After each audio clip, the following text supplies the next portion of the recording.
It's a behavior that's illegal in the workplace, but a new study finds it's shockingly common in school. It's called sexual harassment, and as Karina reports, it's all around us. When somebody tries to touch somebody in a sexual way. Someone is trying to force you to do sexual stuff. Physically touched in areas you don't want to be touched. I think sexual harassment is anything that can make a girl or a guy feel uncomfortable on any level if someone is touching them or even inappropriate comments. She's right. Simply put, sexual harassment is teasing or touching in a way that makes someone feel uncomfortable. I look at sexual harassment as a kind of bullying. Verbal harassment can be calling people names. Physical harassment can be grabbing or groping, pulling on someone's clothes. Catherine Hill works for the AAUW. That stands for the American Association of University Women. The organization surveyed teens across the country. Then they released this report, Crossing the Line, Sexual Harassment at School. And we found that about half of the students had encountered some form of harassment in that school year. Girls are more likely than boys to be sexually harassed, but it can happen to anyone.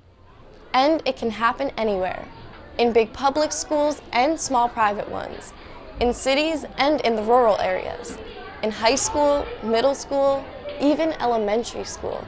I think that they should teach them, teach the kids that it's not good to maybe touch each other inappropriately in the hallways and say inappropriate things.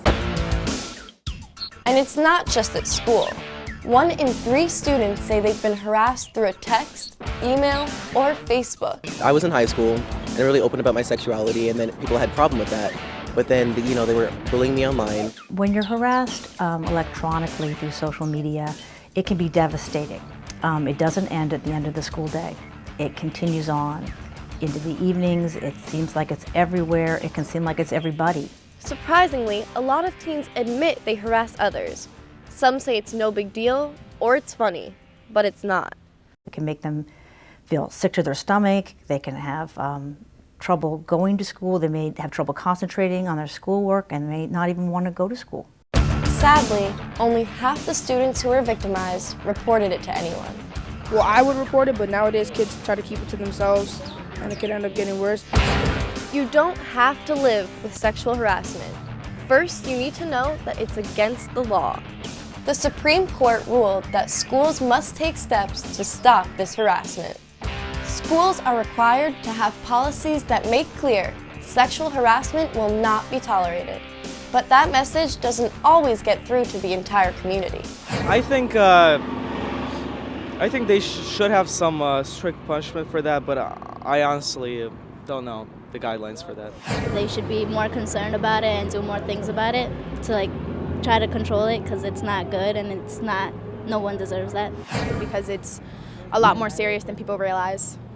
Whether you see it happen or you are a victim yourself, report it. Speak to your parents, a teacher, or other trusted adult. I told my guidance counselor and my administrator in school, and then they talked to the people and it was dealt with.